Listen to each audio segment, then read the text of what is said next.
بسم اللہ الرحمن الرحیم۔ رسول کریم صلی اللہ علیہ وسلم کے چچا حضرت حمزہ رضی اللہ عنہ جرأت و شجاعت اور جاں سپاری کے پیکر تھے۔ غزوہ احد میں جام شہادت نوش کیا۔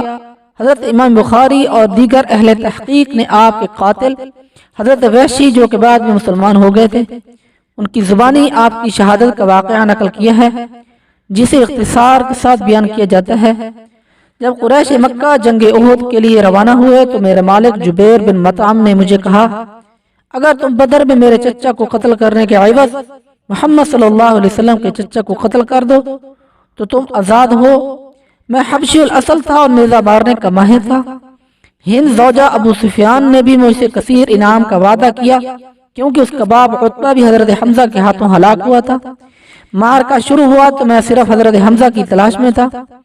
آپ ایک سر مستی کے عالم میں مصروف پیکار تھے، کسی کو آپ کے مقابلے میں کھڑا ہونے کی جرأت نہ تھی۔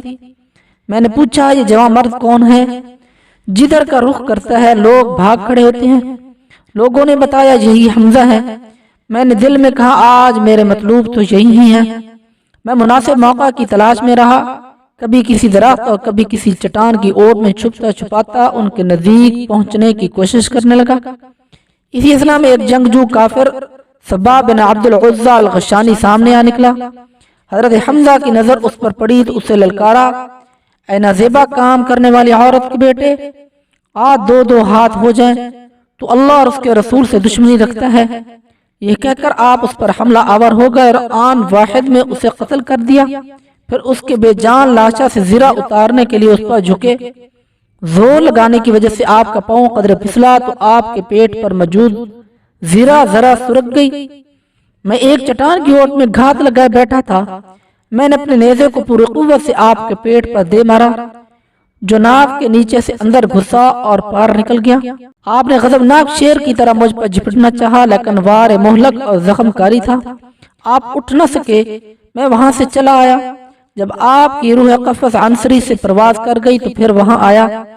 وحشی نے آپ کو شہید کرنے پر ہی اکتفا نہیں کی، بلکہ آپ کا کلیجہ نکالا اور ہند کے پاس لے آیا اور کہا، یہ حمزہ کا کلیجہ ہے۔ اس نے اسے چبایا اور نگلنے کی کوشش کی، لیکن کامیاب نہ ہو سکی۔ اس نے اپنی قیمتی پوشاک اور زیور اتار کر وحشی کو بطور انعام دیا اور مکہ جا کر مزید انعام کا وعدہ کیا۔ پھر حضرت حمزہ کے جسد پاک کے پاس آئی اور وہاں پہنچ کر اس عورت نے آپ کے اور دیگر شہداء کے ناک کان اور دیگر اعضاء کاٹے، انہیں پرویا اور زیور کی طرح پہن کر مکہ میں داخل ہوئی۔ حضور اقدس صلی اللہ علیہ وسلم کی رحمت للعالمین کا کمال ملاحظہ فرمائیے کہ حضرت حمزہ رضی اللہ عنہ کی شہادت کے یہ تینوں کردار، جبیر بن مطعم، حضرت ہند بن عتبہ اور حضرت وحشی، مسلمان بھی ہوئے اور آپ صلی اللہ علیہ وسلم نے ان تینوں کو معاف بھی فرما دیا۔